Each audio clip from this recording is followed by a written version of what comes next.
Buenas tardes y bienvenidos a esta decimosexta conferencia del cuarto ciclo dedicado a la actualidad de la investigación arqueológica en España, que tiene como título Sidilianum, Sidilla, Baix Empordà, Girona, de Villa Romana, aglomeración medieval, que van a impartir los profesores Gisela Ripoll y Francesc Tusset, a los que agradecemos la aceptación de esta invitación y que paso brevemente a presentar. Ambos son profesores de arqueología en la Universitat de Barcelona y se han formado con el profesor Pere de Palol, que supuso un revulsivo en lo que respecta a la antigüedad tardía, y también junto a Noel Duval en la Universidad de la Sorbona, París 4, la profesora Ripoll.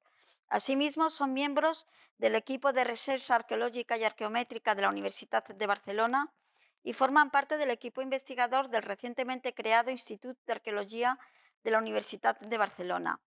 La profesora Ripoll es un referente en la arqueología funeraria visigoda y en su ordenación de los materiales funerarios de modo cronotipológico, así como en la arqueología de la antigüedad tardía, especialmente en los elementos configuradores de la transformación de la ciudad y el territorio. Además, es editora de la revista Pirenae con altos índices de impacto. En cuanto al profesor Francesc Tusset, pionero en los estudios arqueométricos de materiales cerámicos, ha centrado su investigación en la Terra Sigillata hispánica, en el urbanismo y la arquitectura romana, y en este ámbito ha liderado los trabajos en la colonia Clunia Sulpicia junto a Miguel Ángel de la Iglesia y Darío Álvarez, y en el ámbito de la arquitectura eclesiástica ha dirigido el proyecto científico y las intervenciones en el conjunto episcopal de Égara, las denominadas iglesias de Terrassa, en Barcelona. Entre sus proyectos conjuntos y recientes más relevantes destacan a nivel internacional el Corpus Architecturae Religiosiae Europeae, es decir, el Corpus de Arquitectura Religiosa Europea, cuyo objetivo es revisar la arquitectura religiosa cristiana y europea de los siglos IV al X, el proyecto europeo Cultura 2020, con la intervención en la iglesia de San Severo en Rávena, considerada la hermana menor de San Apolinar in Classe, y el proyecto internacional de estudio de la doble fortificación de Carcassonne en Occitania.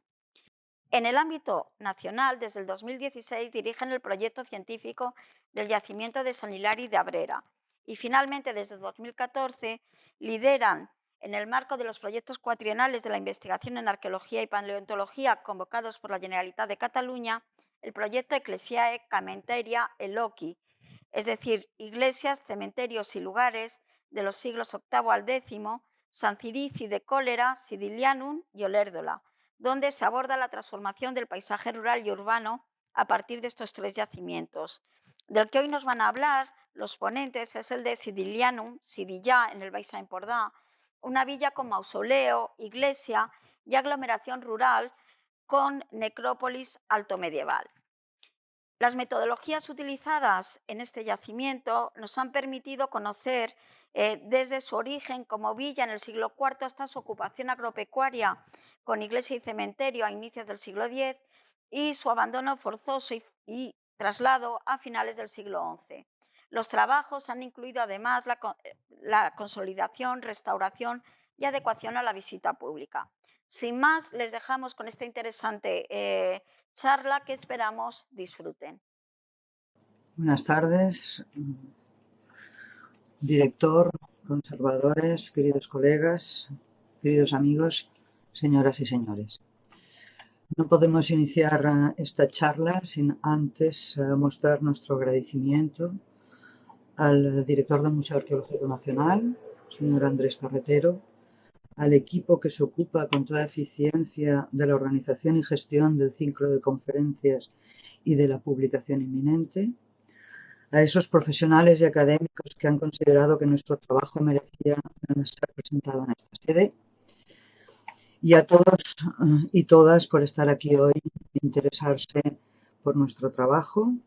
Nada más ilusionante que compartir las horas y horas que dedicamos a nuestra investigación. Y esta terrible situación pandémica que estamos viviendo, aunque parece que ya son los últimos coletazos, no nos permite estar hoy en la sala del Museo Arqueológico Nacional. Digamos, nos excuséis de esta circunstancia, pero esperamos que la virtualidad a la que estamos sometidos no reste interés al trabajo que estamos desarrollando y que queremos compartir. Sin más dilación, pasamos a presentar algunos resultados de nuestra investigación. En primer lugar, queremos insistir en el hecho que los elementos que intervienen y vertebran la transformación del paisaje y el territorio en los siglos VIII a XI, no cabe duda que son las iglesias, los cementerios y los hábitats. Pero ¿cómo caracterizamos las causas específicas? Es decir, ¿cuál es la dinámica de la continuidad y de la transformación con su antes y con su después? Que favorece precisamente ese trinomio Ecclesia Ecoemeteria et Loci y que será una constante en época medieval. La percepción que tenemos hoy de la arquitectura, sobre todo la arquitectura religiosa, tanto en contexto urbano como en contexto rural, se debe, a nuestro modo de ver, a dos momentos historiográficos que creemos es importante resaltar.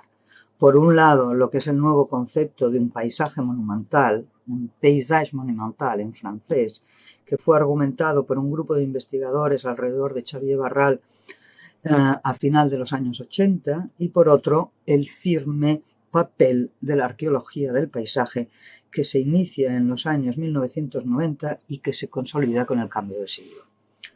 Los arqueólogos realmente modificamos la manera de mirar el paisaje, entendiéndolo como un paisaje antrópico, vertebrado y cronoestratigráfico, donde el edificio religioso es consustancial. Al paisaje monumental y a la arqueología del paisaje se suma la arqueología de la arquitectura, entendida como un método de registro estratigráfico y no como un objetivo en sí mismo, porque el objetivo sigue siendo el mismo, sigue siendo idéntico. La secuencia cronoestratigráfica del edificio, el valor intrínseco de la obra, la dimensión orgánica de la arquitectura y su contexto económico, social y religioso. Y es en el contexto espaciotemporal donde reside la clave para entender la continuidad y la transformación, consecuencia de ese pasado directo e inmediato y fundamento esencial de lo que es y será. Todas estas cuestiones puestas sobre la mesa y después de la experiencia que hemos adquirido en diversos yacimientos a lo largo de varios años y sobre todo reflexionando sobre problemas teóricos concretos, pero que al final se entrecruzan y adquieren sentido en la lógica de la investigación, también con el otro proyecto que tenemos en curso, el Corpus de Arquitectura Religiosa Europea, el CARE Hispania, creímos oportuno afrontar el estudio desde un punto de vista microrregional. De ahí la creación de un proyecto cuyo principal objetivo es comprender la arquitectura y su contexto en un marco espaciotemporal bien acotado, con un valor añadido, el de la experimentación en metodologías de investigación y en valoración de los resultados, como si se tratara de un laboratorio que se adecúa a los problemas y necesidades de cada yacimiento, pero sobre todo trabajando de forma pausada y con una perspectiva de tiempo de ejecución larga, no acuciados por los ritmos frenéticos que impone, en cierto modo, la carrera científica, la carrera académica actual. La oportunidad se presentó cuando el Servei d'Arqueologia y Paleontología de la Dirección General del Patrimonio de la Generalitat de Cataluña abrió una convocatoria competitiva para ejecutar proyectos de investigación arqueológica, por primera vez en 2014 y de nuevo en 2018, es decir, proyectos cuadrienales ejecutados por cuatrienios. El proyecto Ecclesia Ecoemeteria et Loci, siglos VIII y XI, San Quirze de Colera, Sidilianum, Olèrdola, Iglesias, Cementiris y Hábitats, siglo VIII-XI, San Quirze de Colera, Sidilià, Olèrdola, intervienen en estos tres yacimientos que a pesar de su importancia no han merecido la debida atención y aunque difieren entre sí coinciden en muchos aspectos. San Quirze de Colera, en el Alt Empordà, es un vecino desde 1931, una iglesia con cementerio y hábitat monástico. Olèrdola en Olèrdola, Sant Miquel d'Olèrdola, en el Penedès, vecino desde el 31, una iglesia con cementerio y hábitat urbanos. Y Sidilianum, Sidillà, Sant Llorenç de les Arenas, Porxap, en Bajo Empordà, es un EPA de 2014. En este caso, un mausoleo, una iglesia y una aglomeración rural con necrópolis. A nuestro entender, la organización del espacio y la arquitectura de este periodo entre la Antigüedad tardía y la Alta Edad Media necesita todavía de un análisis introspectivo. Demasiado a menudo, por no decir constantemente, la historiografía vuelve a las generalidades de un serio problema histórico, un verdadero rompecabezas que requiere tiempo y minuciosidad.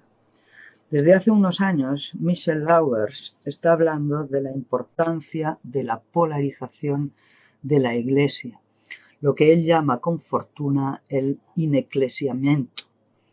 Y sí que es cierto que esa polarización se está dando, pero la caracterización arqueológica y documental de las aglomeraciones con iglesia, necrópolis y hábitat, grosso modo, entre el siglo VIII y XI, está todavía construyéndose.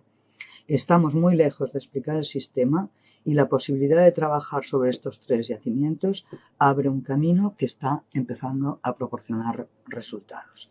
Lo vamos a ver en un momento en los yacimientos. Sant Quirze de Colera, en Rabós, d'Empordà, en Alt Empordà, es un conjunto monástico monumental declarado vecino en el 31, pero completamente abandonado, con una iglesia abacial y todas sus dependencias, incluido el claustro, y una iglesia parroquial, todo rodeado de una gran necrópolis. El conjunto tiene una dilatada cronología, de muy a finales del siglo VIII hasta el siglo XVI e incluso finales del siglo XIX. El entorno, prácticamente inexplorado, está organizado según un poblamiento disperso en relación directa con el monasterio. El fondo documental, completamente desconocido hasta ahora, es crucial para conocer las primeras fundaciones benedictinas entre los siglos VIII y XI y su articulación con el territorio. Olèrdola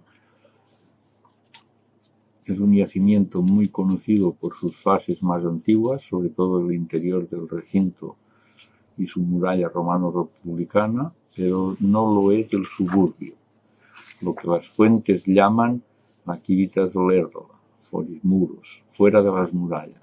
Lo único que se conoce de este sector, que recibe un nombre de Pla dels Albats, el llano de los albos, son las sepulturas talladas en la roca, las sepulturas olerdolanas, todo un icono o mito del medievalismo hispánico. Olèrdola es hoy por hoy una, por no decir la única ciudad de la Cataluña medieval que está ofreciendo mayores resultados para el conocimiento de la dinámica urbana y las diferentes estructuras de la arquitectura doméstica, productiva y eclesiástica. Olèrdola, al ser una ciudad que queda fosilizada en el siglo XI sin solución de continuidad, es un caso de estudio singular. El otro yacimiento es el de Sidilianum, Sidillà, en Sant Llorenç de les Arenas, Baix Empordà. El que nos ocupa en la charla de hoy, que como veremos es una aglomeración de carácter rural de pequeñas dimensiones, con una iglesia parroquial y un poblado con necrópolis, con una cronología de inicios del siglo X a finales del XI, pero con precedentes importantes que señalan la presencia de una villa y sobre todo un mausoleo como hay pocos en la península, con una cronología de finales del siglo IV a inicios del V. Estos datos ya de por sí son de sumo interés y lo veremos a continuación, pero todavía lo es más que todo el yacimiento quedó sellado por una duna fluvial a finales del siglo XI y ha quedado prácticamente intacto. En la próxima convocatoria de los proyectos cuadrienales de la Generalitat que presentamos hace escasos 10 días hemos incluido otro yacimiento que tiene muchas concomitancias con los que ya estamos trabajando. Se trata de Sant Hilari de Abrera.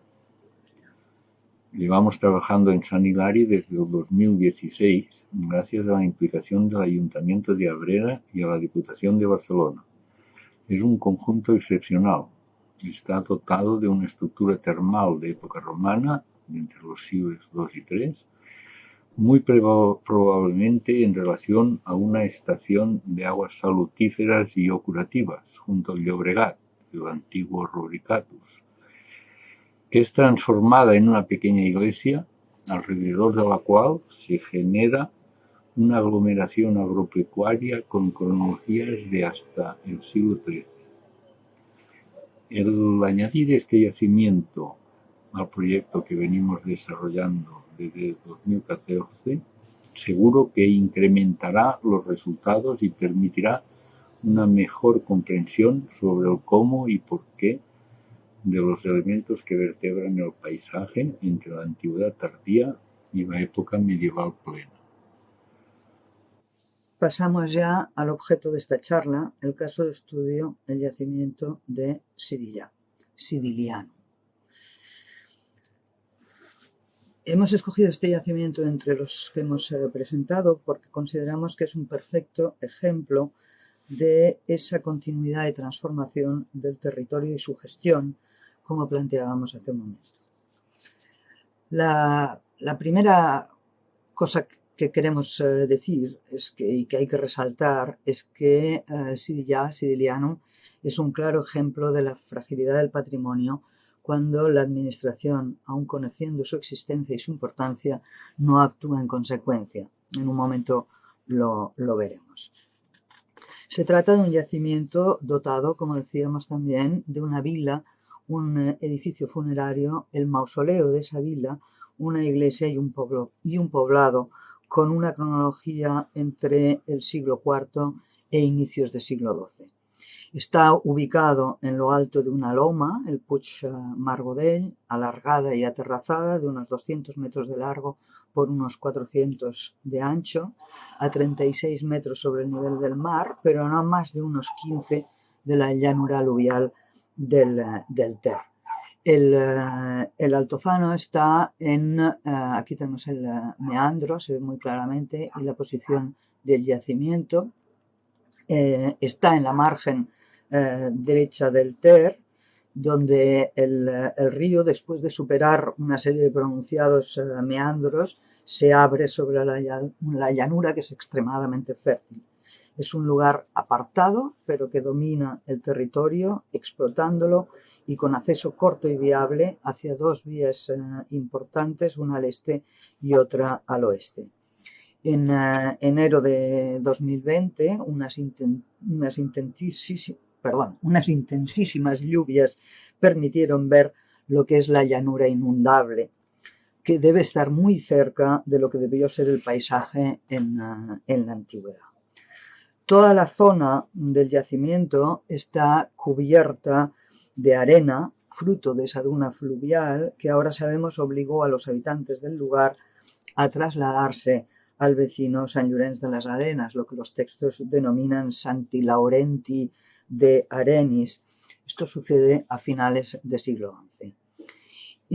Y toda la colina está cubierta también por un bosque de pinos, robles y encinas que plantó Primitivo Artigas calculamos que hacia 1896, con el objetivo de fijar la duna.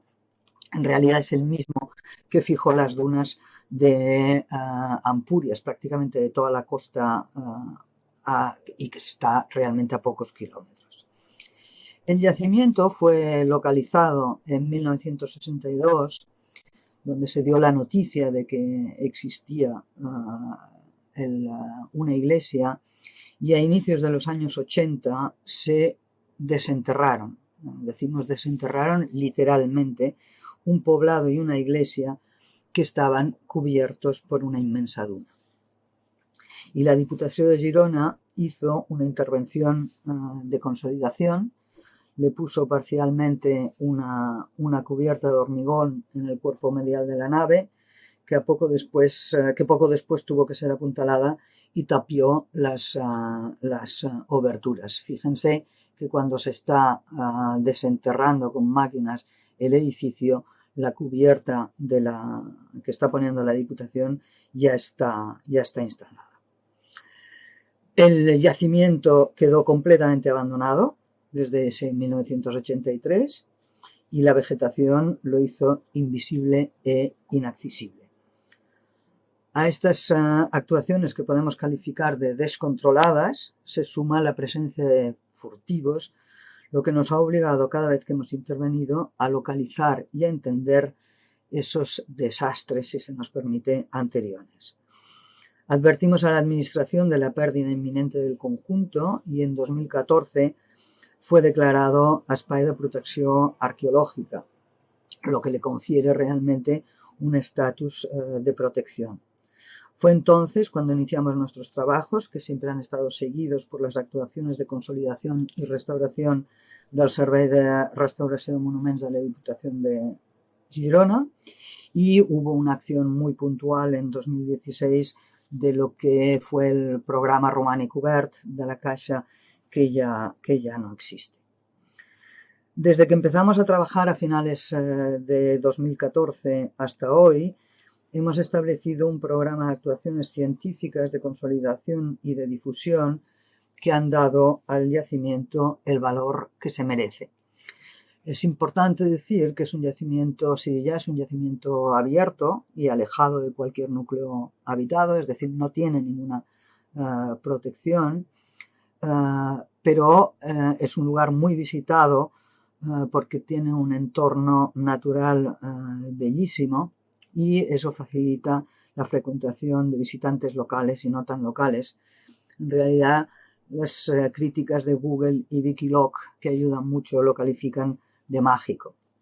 En esta diapositiva creemos que están claros los enormes esfuerzos, si la comparamos con la anterior, ¿no? Los enormes esfuerzos que hemos hecho con el equipo del proyecto ECLOC y también hay que decirlo, un pequeño grupo de fieles y queridos alumnos que de hecho ya son exalumnos y excelentes profesionales.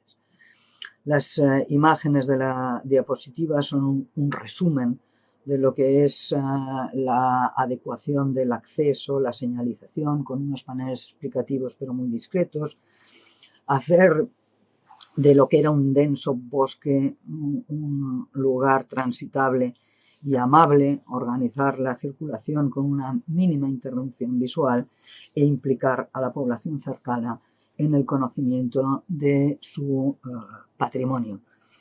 Y evidentemente, con estos resultados que tenemos en la pantalla, la construcción, lo que son los resultados científicos, es decir, la construcción y el análisis de todos los datos generados para construir finalmente y así comprender la secuencia cronoestratigráfica que vamos a explicar a continuación. Francesc. Como haríamos en cualquier yacimiento, el proceso de ejecución ha seguido los propios ritmos de las intervenciones en sí mismas y de las posibilidades ofrecidas por las diferentes administraciones. Así, gracias al proyecto de consolidación y restauración de la Diputación de Girona, hicimos todo el seguimiento de las obras en la iglesia y el poblado. El desbroce del bosque, como decíamos, ha devuelto visibilidad y armonía paisajística al lugar y permitió realizar prospecciones geofísicas en todo el entorno de la iglesia, unos 550 metros cuadrados de georradar. Y todo ese bosque que cubre el yacimiento desde la iglesia al mausoleo, situado en el extremo norte de la colina, un total de 2.912 metros de magnético y 1.303 de georradar. Es decir, hemos prospectado un total de unos 5.000 metros cuadrados. Y las intervenciones arqueológicas y todo lo que ello implica desde la topografía, altimetría, excavación propiamente dicho, arqueografía, fotogrametría y modelización, ortopanimetría. Lo hemos hecho buscando siempre la posibilidad de aplicar todas las nuevas metodologías a nuestro alcance para generar documentación de alta calidad y propiciar así también un nuevo conocimiento del yacimiento.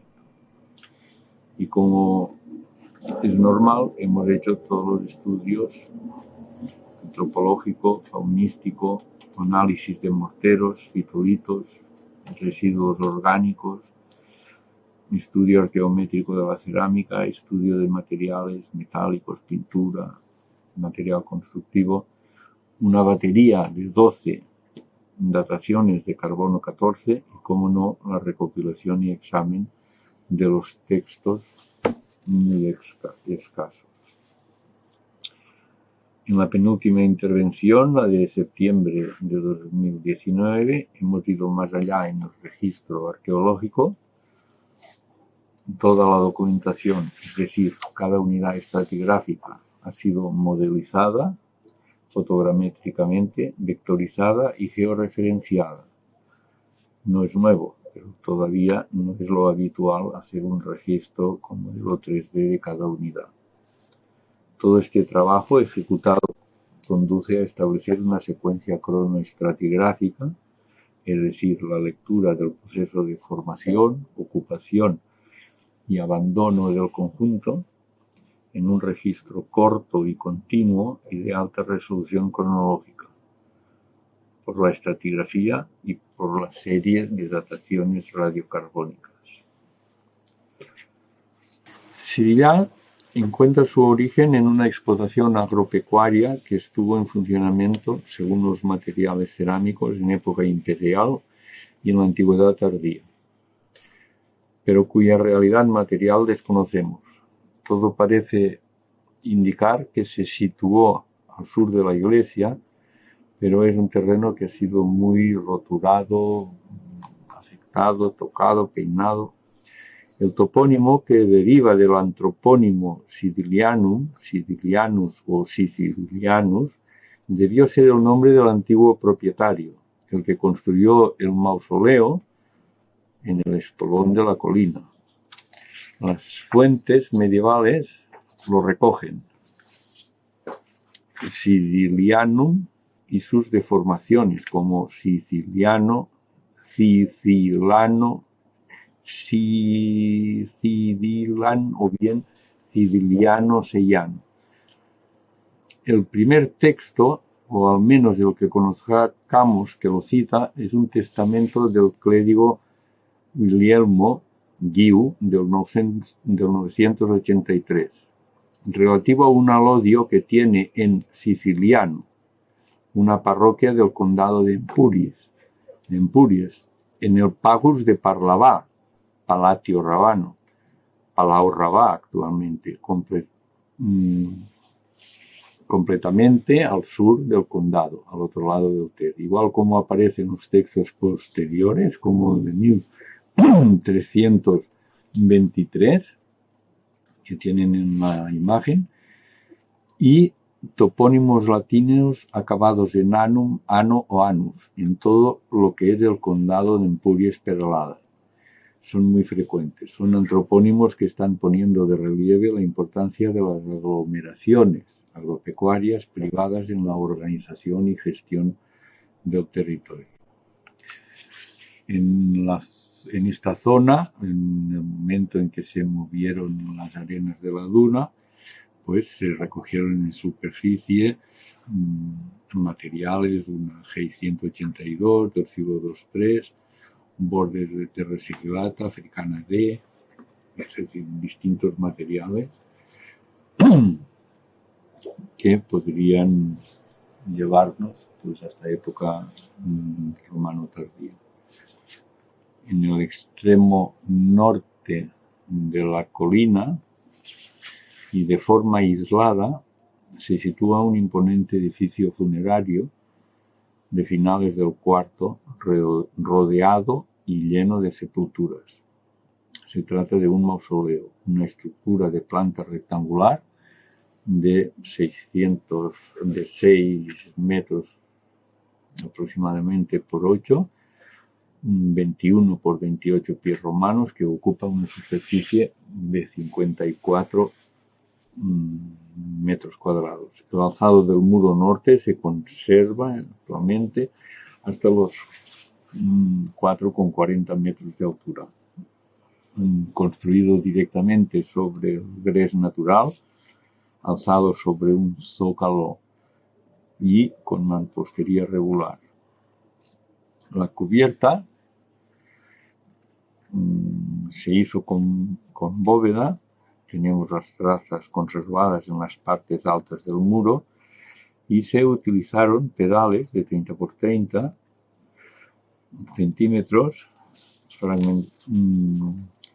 y pies de 1 por 1, es decir, 29,6. Para construirla, conservando muchos fragmentos aún la ligazón de argamasa. En el estrato de destrucción del edificio hemos localizado más de 400 fragmentos de estos pedales.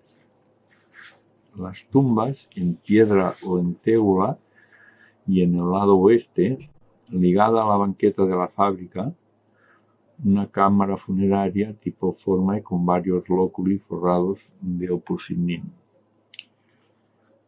Las dataciones radiocarbónicas daban finales del cuarto, inicios del quinto.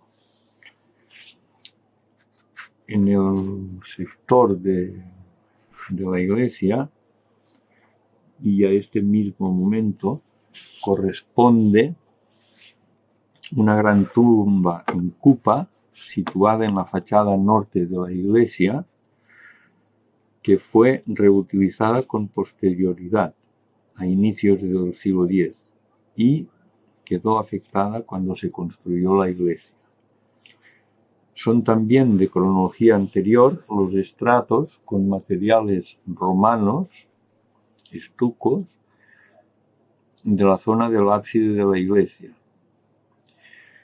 Y bajo el altar, la caja para la deposición de las reliquias no está en relación con la construcción de la iglesia, sino con una estructura precedente que, por el momento, resulta difícil de caracterizar. El segundo gran horizonte cronológico del yacimiento responde a la ocupación de todo lo que es el sector sur, ya entrada la primera mitad del siglo X. Una necrópolis y una iglesia que se comunica con la zona del poblado, que en realidad era primero un edificio. La construcción de la iglesia, según las dataciones de carbono 14, se sitúa entre el 924 y el 942. Es de mampostería regular, planta rectangular y ábside cuadrangular exento, cubierta toda con bóveda. Se conserva muy bien la traza del encañizado entrecruzado y estuvo pavimentada en un primer momento con mortero muy depurado que se extiende por toda la nave y por toda el ábside. Las medidas las tienen ustedes en pantalla, son unas medidas discretas, 17 por 5,6 de ancho en la nave y 4,25 en el ábside, y la altura de la nave es de 4,60, es decir, es bastante alta y ocupa toda ella una superficie de pasados los 61 metros cuadrados.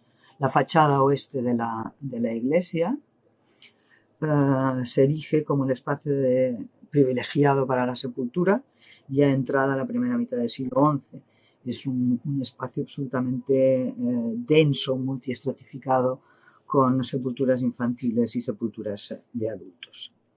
En un momento posterior, aunque no podemos precisar la cronología, pero debe ser en torno al año 1000, se hace una reforma en el interior de la iglesia, se pavimenta toda la nave con grandes losas, se realza el ábside, también se pavimenta con losas, Se amplía el santuario proyectándolo sobre la nave y se delimita con una estructura en piedra que debió estar realzada con madera y una banqueta corrida.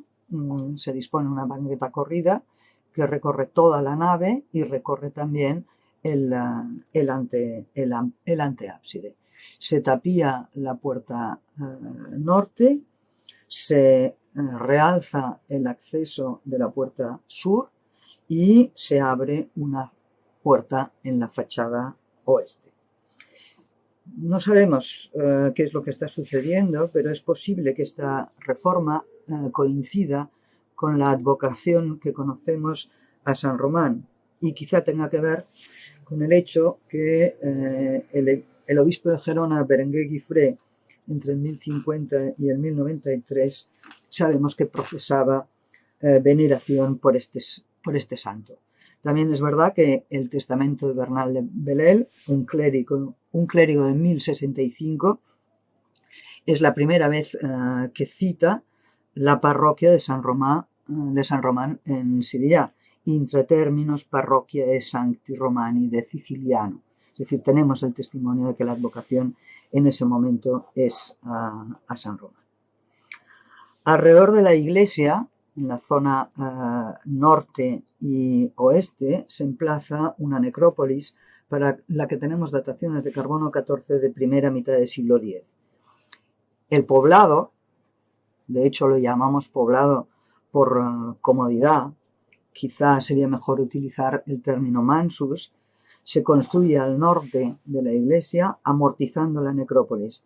Tiene que ser posterior a mediados del siglo X, porque tenemos una datación de carbono 14 con una mediana de 942. Y por tanto está indicando que el poblado se construyó con posterioridad a esta inhumación.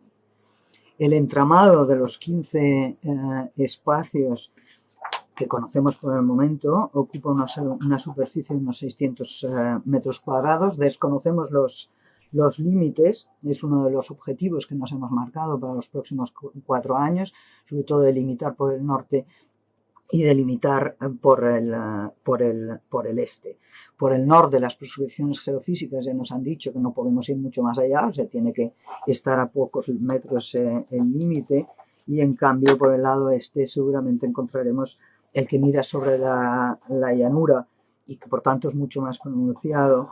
Nos permitirá entender cómo se hacían los accesos al yacimiento. Los paramentos del poblado están muy bien conservados en altura, algunos incluso alcanzan los 2 metros, están construidos directamente sobre la roca de gres, en mampostería regular, ligada con tierra, no hay mortero, y suelen presentar grandes bloques en la base del paramento. Los espacios, como pueden ustedes ver en estas imágenes, son prácticamente todos ellos de planta rectangular, de entre 10 y 20 metros cuadrados, casi todos ellos comunicados entre sí, sin que sepamos por el momento qué tipo de cubierta tenían. Seguramente una cubierta vegetal, pero no tenemos ningún rastro.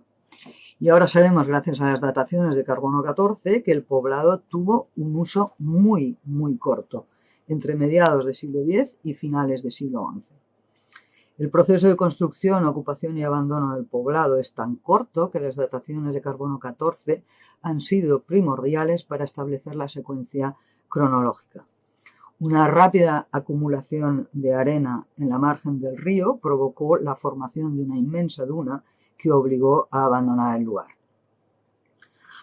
Los materiales cerámicos de uso doméstico, que en realidad son muy poco abundantes, se fechan dentro de esta cronología de mediados del 10, finales del 11. El uso y función de cada espacio es algo que estamos estudiando y que en las intervenciones de estos próximos años permitirán dilucidar. Una cuestión importante para determinar el uso y función es la aparición de 4 gallinas que tienen ustedes aquí en la imagen, aparecieron en este sector del espacio 5,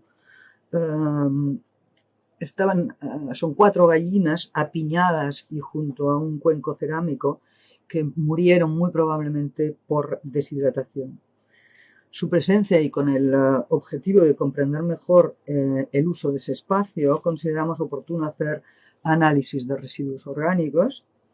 Tomamos 21 muestras con el objetivo de identificar fosfatos, ácidos grasos y residuos proteicos. Y sabemos que en el área donde están presentes las gallinas, en este sector del espacio, hay una concentración de ácidos grasos que debe tener que ver con la descomposición de las gallinas o bien con alguna sustancia de tipo aceite. Solo en algunos puntos del muestreo se detectaron fosfatos, lo que descarta que se trate de un ámbito destinado de forma intensiva a la cría de animales de mediana o gran dimensión, pero no descarta que las gallinas corrieran libremente. Por otro lado, en el sector oeste, en esta zona, hay un enriquecimiento de residuos que podría estar aludiendo a la preparación o a la conservación de alimentos.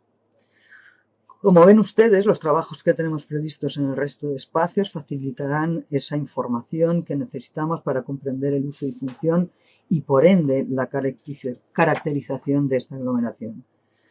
La excavación del espacio 5 proporciona datos de sumo interés también para conocer el abandono del poblado, que debió ser una cuestión de días o pocas semanas. Las 4 gallinas apiñadas, es un signo de estrés, tienen una datación de 1096, la mediana del carbono 14. Mientras se va formando la duna, se entierran individuos y cuando alcanza 1,5 metros de altura, es el caso de este individuo en medio del espacio 5, tenemos este individuo que tiene la misma cronología que las gallinas, también en la mediana de carbono 14 del 1096. Por eso decimos que debió tratarse de un fenómeno de días o semanas. La duna puede llegar a 4 o 5 metros de altura. Recordar que la iglesia estaba cubierta por la duna. Es una duna unidireccional que corre de norte a sur, de Barlovento a Sotavento. Por eso el poblado y la iglesia, al estar situados a Sotavento, presentan las mayores acumulaciones de arena de todo el yacimiento. Y lo que es interesante también es que los habitantes de Sillá, en su lucha contra la duna, tapiaron todos los espacios cuando ya estaba entrando la arena. Los tapiados se hacen sobre una acumulación de arena de unos 20 centímetros. Y aunque la duna es ya una realidad inevitable, los sicilianos quieren seguir enterrando a sus muertos en lo que es su iglesia parroquial. Y por eso construyen una protección en la fachada oeste, ya muy a finales del siglo XI, que solo se utilizará hasta muy inicios del XII, cuando el lugar está definitivamente abandonado. Los muros están construidos también, en este caso, ya por encima de la arena y algunas sepulturas se recortan en la arena. Probablemente, cuando se construye el poblado a mediados del X, se transforma también el uso del mausoleo en el extremo norte de la colina y que hemos visto hace un momento. Gracias a la intervención realizada en 2019, sabemos que la construcción funeraria fue desmontada y limpiada por el interior casi de forma íntegra y que se tapió la comunicación de los diferentes ámbitos, igual que en el poblado. Solo en el pequeño espacio sudoeste aparecieron restos del uso funerario, pero estaba colmatado por la instalación de un pequeño hogar. Las obras estaban destinadas a reconvertir la construcción funeraria en un palomar del que se conservan en el ámbito noroeste 2 líneas de nidales para las palomas y un importante recorte ovalado en la roca de unos 70 centímetros de profundidad que debió funcionar como el estercolero para recoger la palomina, tenida como un fertilizante muy apreciado. El mausoleo era una construcción prácticamente cerrada y su función como palomar es muy adecuada. Las aves solo necesitan pequeñas lacanas o huecos de entrada y salida en la parte alta del edificio. De hecho, la transformación de los columbarios romanos con otra función, como la de torres de vigilancia, es un fenómeno bastante conocido en la Cataluña medieval. La excavación es muy reciente y ahora estamos en el proceso de estudio y en la correlación de los materiales y los textos.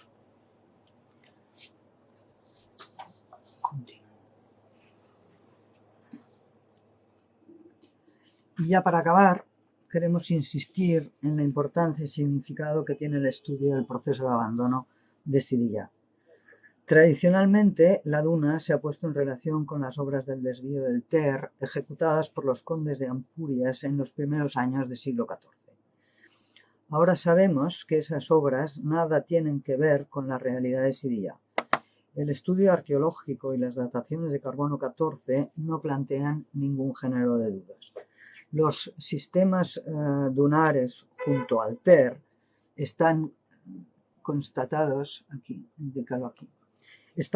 constatados en el encajado y pronunciado meandro al norte y en la llanura por donde el río divaga hasta llegar a Torruella, la antigua Torrochella, donde estaba entonces el puerto marítimo. La arena, movida por los fuertes vientos de norte, la temida tramontana, generó a finales del siglo XI una potente duna que llegó a cubrir Sidilianum. Creo que se podría decir prácticamente que se lo tragó. En pocos años, toda la colina quedó cubierta de arena y el lugar se hizo inhabitable.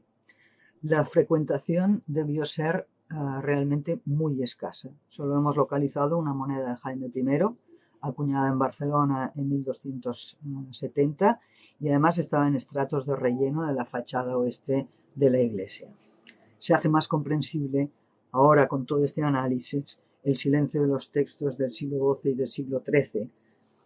Y en cambio, un texto del siglo XIV, algún otro más, pero recuerdan que la parroquia de Santi Romani erat in loco ubi arene copiositas confluit, es decir, que se recuerda el episodio de las arenas de San Román todavía en ese siglo XIV gracias a diversas visitas pastorales.